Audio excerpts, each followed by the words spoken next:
Skill আছে, প্রতিভা আছে, তবুও আটকে আছেন? আসল কারণটা কি জানেন? মানুষ সাধারণত ভাবে জীবন বদলাতে হলে আরো বুদ্ধি দরকার, আরো প্রতিভা দরকার, আরো স্কিল দরকার। কিন্তু আসলে এগুলো খুব কম সময়ই আসল প্রবলেম হয়। বেশিরভাগ মানুষের জীবনে ঘাটতি থাকে অন্য কোনো জায়গায়। আর সেটা হলো কারণ। কেন আমি এটা করব? কেন আমি বদলাবো? কেন আমি লড়বো? এই প্রশ্নগুলোর শক্ত উত্তর না থাকলে যত বুদ্ধিমান হন না কেন, জীবন খুব একটা দূর এগোয় না। দেখবেন মানুষের জীবন চলে কারণ দিয়ে। লজিক, সলিউশন, পথ এসব আসে অনেক পরে। আগে আসে কারণ, দ্য রিজন। যখন কারো ভেতরে যথেষ্ট কারণ জমে যায়, তখন সে এমন কাজও করে ফেলে যা আগে ইম্পসিবল মনে হতো। আর তখন আর মোটিভেশন খুঁজতে হয় না, ভেতর থেকেই একটা ড্রাইভ আসে। আপনি হয়তো দেখেছেন কেউ কেউ খুব মেধাবী, কিন্তু তাদের ফাইন্যান্সিয়াল কন্ডিশন বা লাইফের পজিশন সেই মেধার রিফ্লেকশন করে না। কেন? কারণ প্রবলেম ইন্টেলিজেন্সে না, প্রবলেম হলো তাদের কাছে যথেষ্ট কারণ নেই। তারা জানে কিভাবে করতে হয়, কিন্তু কেন করতে হবে সেই প্রশ্নের উত্তর তাদের তাড়িয়ে বেড়ায় না। আর যতক্ষণ না কেন এর উত্তর তীব্র থেকে তীব্র হবে, ততক্ষণ কিভাবে এই উত্তর দিয়ে খুব একটা লাভ নেই। জীবনের একটা অদ্ভুত রুল আছে, জীবন সব আনসার সবার হাতে কিন্তু তুলে দেয় না। যেন আনসারগুলো হিডেন থাকে, লুকানো থাকে, অপেক্ষায় থাকে।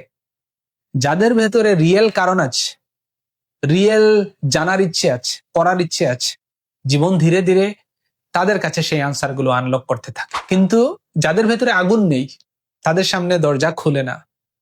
কারণই ডিসাইড করে দেয় কার জীবন কোন পথে যাবে। যাদের ভেতরে রিয়েল কারণ আছে, জীবন ধীরে ধীরে তাদের কাছে সেই আনসারগুলো আনলক করে। কিন্তু যাদের ভেতরে আগুন নেই, বারুদ নেই, তাদের সামনে দরজা খুলে না। কারণই ডিসাইড করে দেয় কার জীবন কোন পথে যাবে। এখন মানুষ কেন ভালো করতে চায়? সেই কারণগুলোই কিন্তু এক একজনের ক্ষেত্রে এক এক রকম। কারো কারণ পুরোপুরি পার্সোনাল, হয়তো সে রিকগনিশন চায়, কেউ আছে রেসপেক্ট চায়, বা নিজের ভেতরের উইনিং ফিলিংটাকে সে ভালোবাসে। এই ফিলিংস গুলো অনেক পাওয়ারফুল। দেখবেন অনেক মানুষ আছে যাদের কাছে মানিটা আর মেইন মোটিভেশন না। তারা কাজ করে কারণ কাজ করতে পারাটাই তাদেরকে এনজয়মেন্ট দেয়। প্রতিদিন নিজের সাথে নিজের একটা কম্পিটিশন চলে, আরো কিভাবে ভালো করা যায়। আবার কারো কারণ আসে ফ্যামিলি থেকে। এটা খুব ইন্টারেস্টিং। মানুষ অনেক সময় নিজের জন্য যা করতে পারে না, অন্যের জন্য সেটা করে ফেলে। ফ্যামিলি, সন্তান, প্রিয় মানুষ, এরা যেন ভেতরের স্ট্রেংথ কয়েক গুণ বাড়িয়ে দেয়। কারোর জন্য ভালো কিছু করার তাগিদ মানুষকে এমন হার্ডওয়ার্ক করায় যা সে একা নিজের জন্য কোনোদিন করে না, করার চেষ্টা অনেক সময় করে না। এই জন্যই দেখবেন কেউ কেউ জীবনে অনেক বড় গোল সেট করে, কারণ তারা জানে এই গোল শুধু নিজের জন্য না, আরো অনেক কিছুর সাথে কানেক্টেড, অনেক মানুষের সাথে কানেক্টেড। যখন গোল শুধু মানি বা পজিশনে লিমিটেড থাকে না, তখন মানুষ লং টাইম ধরে ফাইট করতে পারে। একটা জিনিস খুব ইম্পর্টেন্ট, কি আমাকে চালু করে আর কি আমাকে নিভিয়ে দেয়, এই দুই প্রশ্নের উত্তর জানা প্রয়োজন।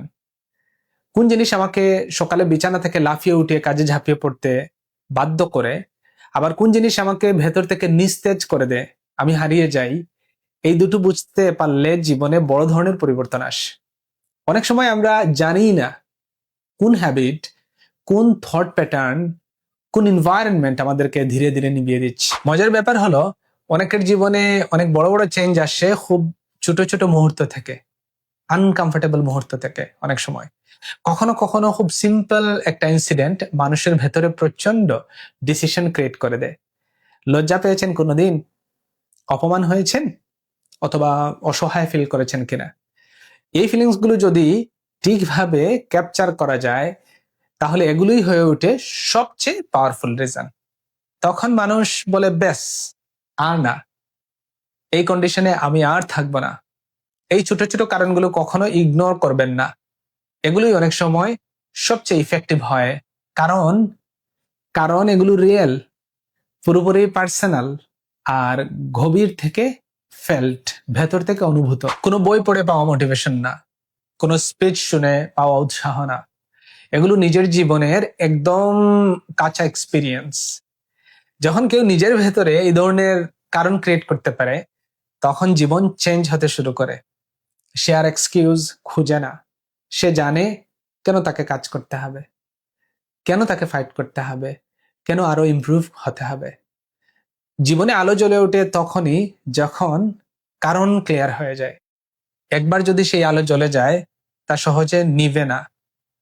মাঝে মধ্যে পড়ে যাবেন, মিস্টেক করবেন, থেমেও যাবেন, কিন্তু কারণ থাকলে আবার উঠে দাঁড়াবেন। মানুষ তার ম্যাক্সিমাম পটেনশিয়ালে পৌঁছায় না ইন্টেলিজেন্সের জোরে, না ট্যালেন্টের জোরে, না অপরচুনিটির জোরে। মানুষ পৌঁছায় কারণের জোরে। কারণই মানুষকে ভুরে তুলে, রাত জাগায়, লজ্জা সহ্য করায়, ফেইলরও পার করতে শেখায়। আর যে মানুষ নিজের জন্য যথেষ্ট কারণ খুঁজে পায়, তার জীবন কখনোই অর্ডিনারি থাকে না।